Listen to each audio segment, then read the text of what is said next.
Our top story on Newsday, secret documents have revealed Australia's spy agencies have attempted to listen in on the personal phone calls of the Indonesian President, Susilo Bambang Yudhoyono, and have targeted the mobile phones of his wife, senior ministers and confidants. Let's get more now. Sky News political reporter Laura Jays joins us, speaking with Green Senator Scott Ludlam.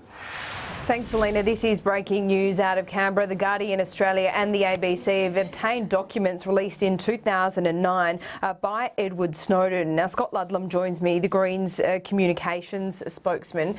We heard stories about Indonesia spying on Indonesia through embassies just 2 weeks ago. It put a strain on the relationship then. Yeah. What are spying allegations of this scale going to do?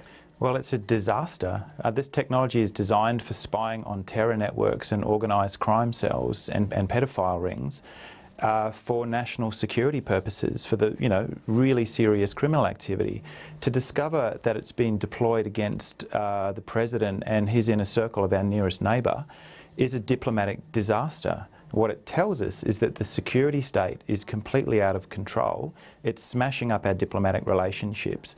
We don't know whether the Prime Minister knew that this had been going on. Similarly to President Obama saying he didn't know that the German President's phone had been tapped. We have to bring these agencies back under control. These documents are from the Defence Signals Directorate, one of the most highly secure parts of our Defence Force. How concerning is it that documents can be obtained by Edward Snowden and then released, and it's a slow release? Well, it is, and I think there's a lot more of this story to be told. There's a lot more of this material that hasn't been released yet. What these agencies need to remember is the technology that allows them to spy ubiquitously on everybody also allows a single individual acting on conscience to leak that material into the public domain, and once it's out, you can't bring it back. So there needs to be some soul searching at the top level of government and inside these agencies with a disclosure first mentality. Put some of this stuff into the public domain. We need to bring some of these agencies back under the control of the Parliament, because as you can see what's happening at the moment, tools that were designed to keep us safe are now smashing up our diplomatic relationships. It means it's gone too far.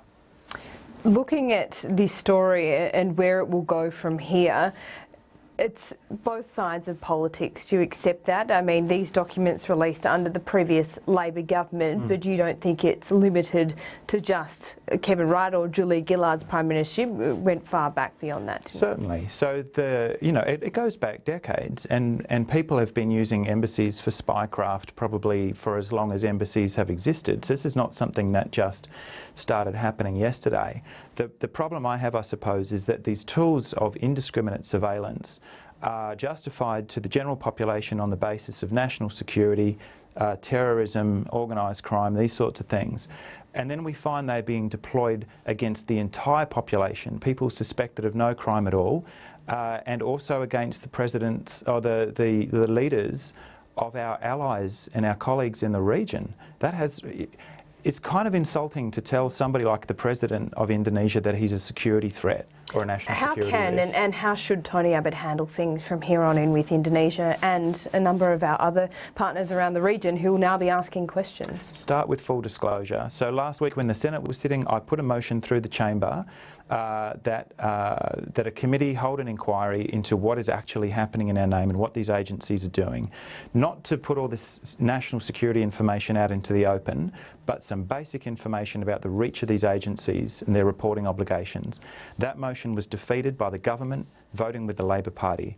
I would suggest that's the first place to start, some transparency. Okay, just finally on a separate matter that has just come up in Senate estimates, Microsoft is a program that most journalists in the gallery use through the Outlook program, and there is a link back to the NSA here. Explain that. Well, that's what Edward Snowden revealed. The PRISM program is designed to backdoor, or it's basically a security hole, in products starting with Microsoft and working through a lot of the services, Google, Facebook, Apple products. All so the you're way through. suggesting that journalists trying to protect their sources could be revealed through things that they write in email? Absolutely. Or if you're communicating with a source, somebody trying to expose corruption on your mobile phone, for example, the security services can go around and find out who you've been talking to. It's a risk for MPs, it's a risk for whistleblowers, and I would put that it's a serious risk to journalists as well. Senator Scott Ludlam, thanks so much for joining us.